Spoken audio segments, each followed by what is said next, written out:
I hadn't spoken to another person in 3 days. The TV was off. The phone hadn't rung. The only sound in the house was the ticking of the old clock on the wall and the occasional groan of the wooden floor under my feet. I spent most of my time by the window, just sitting, watching the world move without me. It was raining that evening, the kind of soft, endless rain that turns the sky gray and makes the air smell like memory. I was holding a cup of tea, though I can't remember if I ever drank it. Then I saw her. First I thought she was a shadow, just a shape near the gate. But then she moved slow, deliberate, and looked straight at me through the glass. A small cat, gray soaked to the bone. She wasn't meowing. She wasn't moving. She just stood there in the rain like she was waiting for permission. I don't know what came over me, but I stood up, went to the door and opened it. The rain hit my face. It was cold and real. The cat looked at me for a moment, then calmly stepped over the threshold and into my quiet little house. She didn't make a sound. Neither did I. But something changed. For the first time in months, I didn't feel completely invisible. The moment she stepped inside, the silence in the house shifted. It wasn't the same heavy quiet anymore. She was trembling, not just from the rain but something deeper. I knelt down slowly, afraid to scare her away. She didn't run. Instead, she inched closer, brushing her wet fur against my hand. Her eyes met mine, wide, cautious, but somehow full of trust. I wrapped a soft towel around her and carried her to the kitchen. I found a bowl, filled it with warm water and a little food I had in the cupboard. She ate slowly, licking each bite as if it was a treasure. That night, she curled up on my lap, still damp but calm. For the first time in a long while, I felt a tiny spark of something warm inside me, hope maybe. Her presence filled a space I didn't realize was empty. And I knew somehow that I wasn't alone anymore.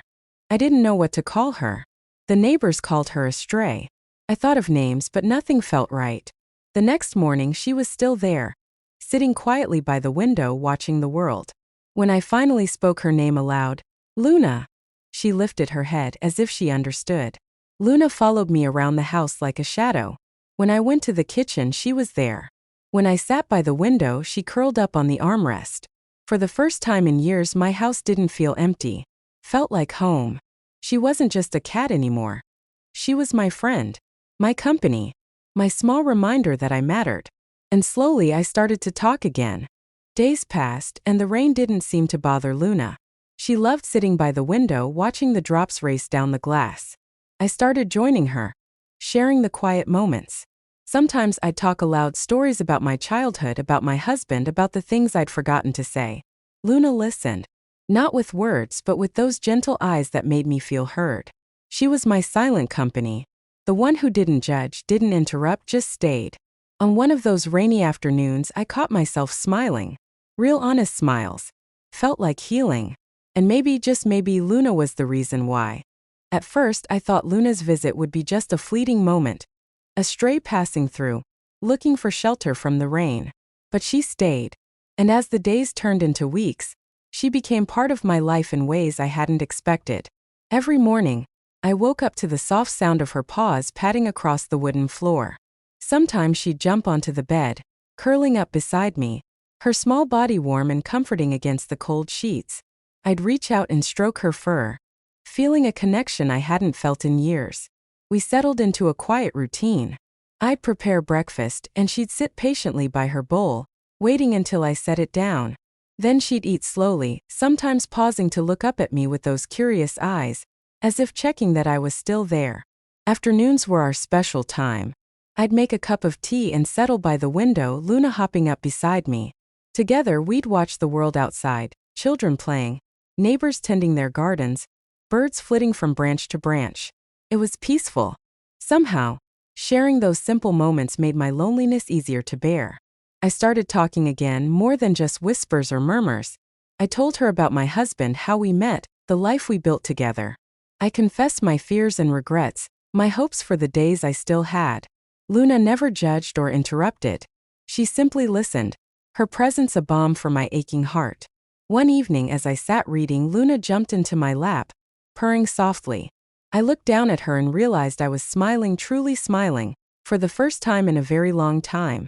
The house didn't feel so empty anymore. Luna wasn't just a stray cat anymore. She was my friend, my comfort, my little piece of light in a world that had grown dark. One night I woke up suddenly. There was a strange noise coming from outside. A scraping like something trying to get in. My heart started pounding. I wasn't sure if it was just my imagination, or if someone was actually there. I sat up in bed, the room dark except for the faint moonlight spilling through the curtains. The noise grew louder. I was scared, but I didn't want to call anyone. I felt so alone. Yet somehow Luna was right beside me. She leapt off the bed and padded quietly toward the window. Her fur bristled and her eyes shone bright in the dark. She started to hiss, a low warning sound I had never heard from her before. I got out of bed and followed her. She led me to the door, then stopped and stared into the shadows outside. There was a raccoon digging through the trash bins. It looked up, startled, and then ran off. I laughed softly, relief washing over me. Luna's protective presence had saved me from fear. I realized then she wasn't just my friend, she was my guardian. After that night, I never felt quite as alone in the dark. Weeks passed, and every day with Luna helped heal a little piece of my heart. The house no longer felt like a prison of silence. Instead, it became a home filled with tiny moments of warmth. One afternoon, as the sun filtered softly through the curtains, I found myself humming an old tune, something my mother used to sing. Luna, perched on the windowsill, twitched her ears and blinked slowly. I smiled and spoke aloud, telling her stories from my childhood, stories I hadn't shared with anyone in years. Sometimes she'd playfully bat at the hem of my skirt or curl up in my lap, her gentle purring a reminder that life could still hold simple joys. I started caring for myself again, little by little. I made tea with fresh leaves instead of bags. I opened the curtains each morning to let the light in. I even hung a picture I'd kept hidden. A photo of my husband and me, smiling on our wedding day. Luna was there through it all. A quiet companion who didn't need words but somehow gave me the strength to face each day. I wasn't alone anymore. And maybe, just maybe, I was beginning to live again. I never expected to find friendship in a stray cat. But Luna became that for me, steady and true. There was no grand moment when I realized she was my companion. It was more like a collection of small things. The way she'd greet me at the door when I came home, the way she'd follow me quietly from room to room, or curl up beside me during my afternoon naps. Sometimes I'd talk aloud about my day, sharing thoughts I hadn't voiced in years. And though she couldn't answer, her soft purring felt like understanding. She was patient when I cried. She was gentle when I laughed. She didn't judge the tears or the silence. One evening, as I sat by the fire reading, Luna jumped into my lap, nudging my hand for a pet. I looked down and smiled, realizing that in her quiet way, she had given me something I'd lost long ago, hope. My days were no longer filled with loneliness, but with the quiet joy of friendship. One sunny morning, I decided to step outside and tend to the small garden I had long neglected. Luna followed me like a loyal shadow, her tiny paws softly patting on the gravel path. At first, I was hesitant, my hands stiff and unsure after so much time indoors. But as I knelt by the flower bed, feeling the earth crumble between my fingers, I felt something stir inside me, a faint spark of life. Luna sat beside me, watching intently as I planted seeds and pulled out weeds. She occasionally batted at fallen leaves or chased a butterfly with a clumsy but earnest enthusiasm. We spent the whole morning there, me and my little gray companion, and when I finally stood up, my back ached but my heart felt lighter. It was a small step, but it was mine. That day, the garden wasn't the only thing beginning to bloom. It was during one of those quiet afternoons in the garden that I realized how much Luna had changed my world. The air was warm, and the scent of blooming flowers filled my lungs. I was kneeling by the bed of marigolds, my fingers sinking into the soft earth as I carefully planted tiny seeds. Luna was nearby, prowling gently between the flower pots, her nose twitching as she sniffed the fresh soil. Every so often, she'd pause and look at me with those wide, intelligent eyes, as if silently encouraging me to keep going. I had been so used to emptiness. The silence of this house after my husband passed felt like a weight pressing down on me, dragging me further into myself. But now, with Luna's quiet presence and the rhythm of the garden, I found a small light growing inside. As I worked, memories surfaced. I remembered how my mother used to tend to this very garden when I was a child, her hands just as gentle and patient as mine were now trying to be.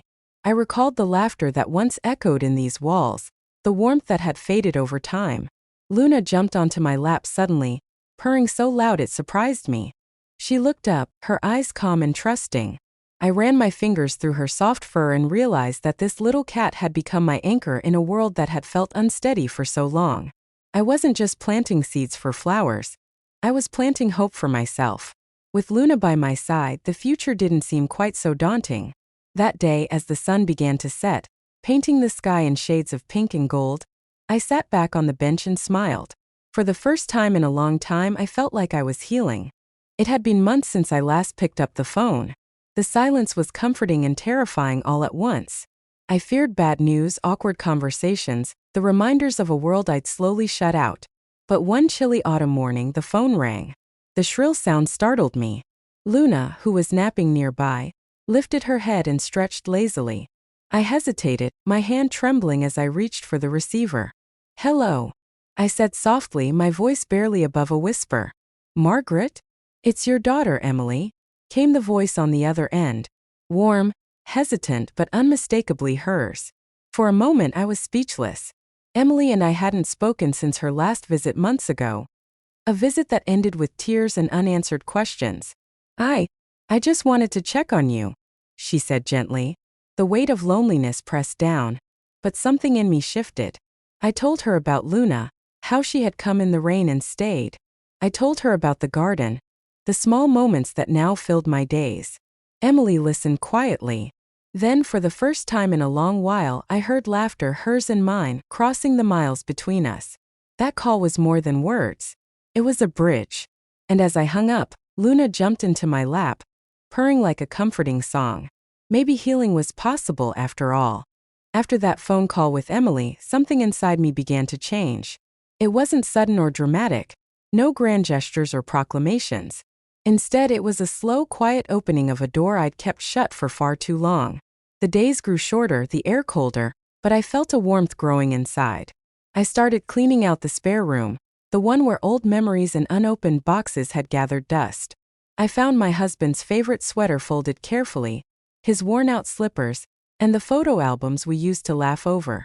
Luna watched me from her perch by the window, occasionally jumping down to investigate a box or chase a stray thread.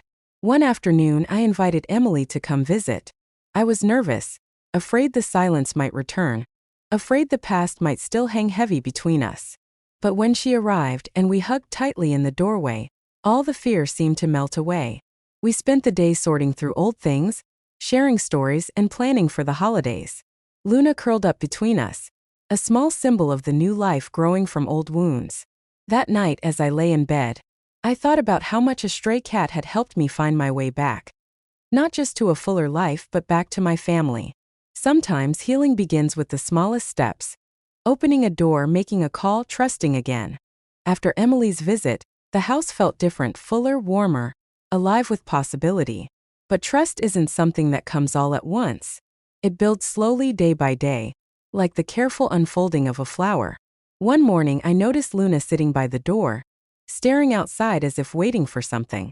I opened the door gently, and she darted out into the garden, tail high, exploring with newfound confidence.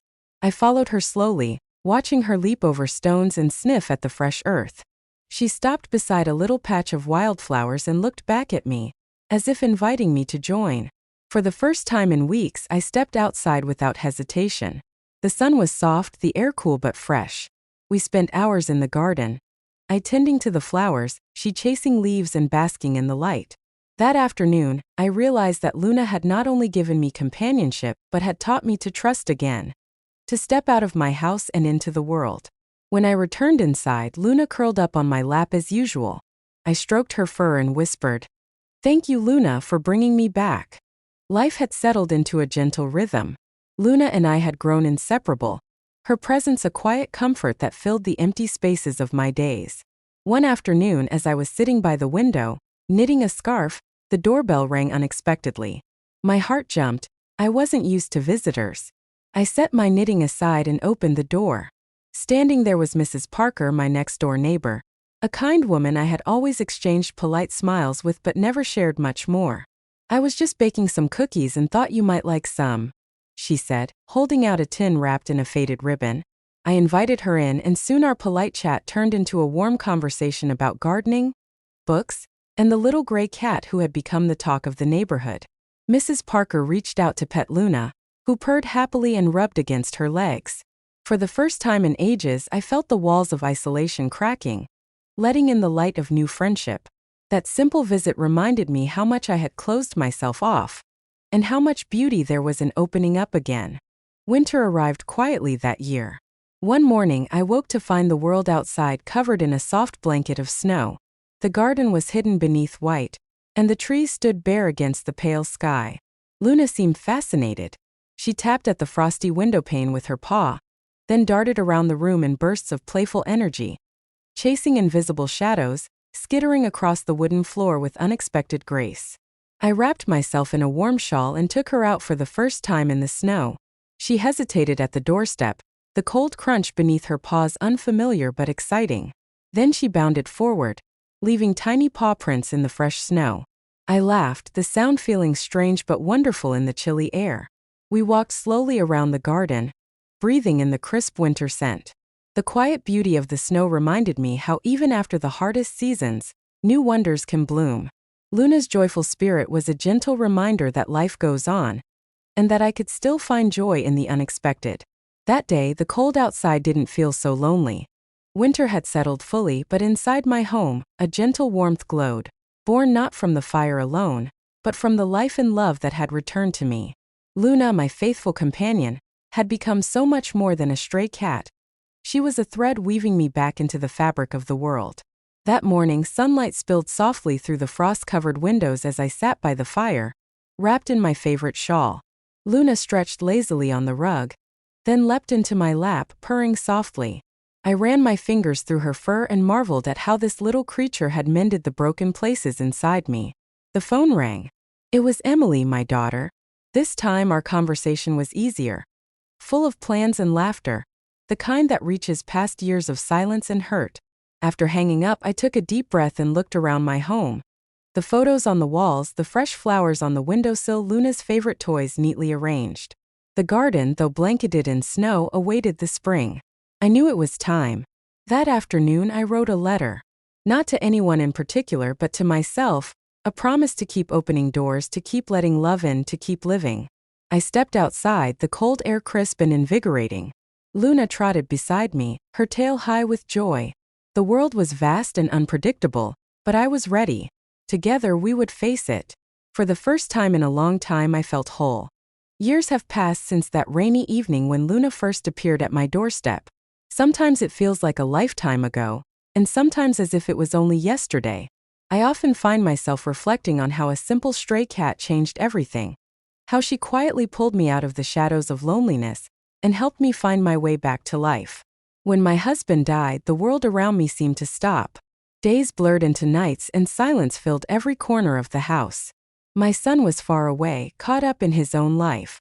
Old friends drifted away, unsure how to comfort a grieving widow. I retreated into myself, thinking that was all I had left. But then Luna came. At first, I wasn't sure if I was ready for company, or if I deserved it. She was cautious and quiet, much like I felt inside. But slowly, she filled my house and my heart with small moments of joy and comfort. There were days when I still felt lost, when memories overwhelmed me and tears came without warning. Yet Luna was always there, nudging me gently, curling up in my lap, reminding me that I was not alone. She taught me about trust, not just in her but in people again. After months of silence, I found the courage to call my daughter. Our conversations grew from hesitant to warm, from infrequent to regular. Family started to heal in ways I never thought possible. With Luna by my side, I began caring for myself again. I found joy in the garden's small blooms, in the crisp air of winter snow, in the comforting glow of the fire. I relearned how to laugh, how to hope, how to live. Luna was more than a cat. She was a healer, a guardian, a friend. Now, as I sit by the window in the soft afternoon light, Luna resting peacefully beside me, I feel an overwhelming gratitude for life's unexpected gifts, for the power of love in its quietest forms, for the gentle companionship that can mend the deepest wounds. I hope that anyone who feels lost or alone knows that healing can come from the most surprising places, even a stray cat who walked in from the rain. Because sometimes, all it takes to find your way home is to open your door and your heart.